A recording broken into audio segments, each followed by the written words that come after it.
আবার একটু নতুন রেসিপি নিয়ে আপনাদের পাশে চলে এলাম। পুঁইশাক, আলু আর খেসারি ডাল দিয়ে রেসিপিটি শুরু থেকে শেষ পর্যন্ত দেখবেন। গরম হয়ে গেছে, দিচ্ছি পেঁয়াজ কুচি, লাল হয়ে গেছে, দিচ্ছি আদা রসুন বাটা, ভালো করে আদা রসুন বাটাটা ভাজবো।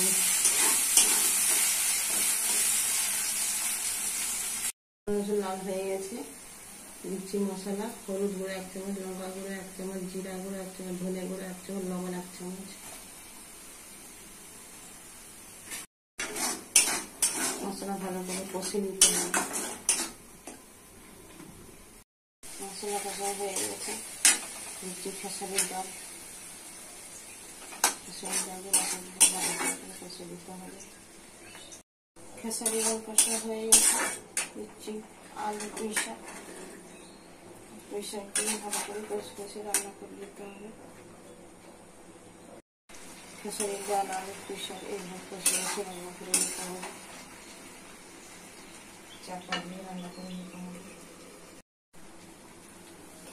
পুঁইশাক, আলু, খেসারি ডাল সব কষা হয়ে গেছে, দিচ্ছি জল।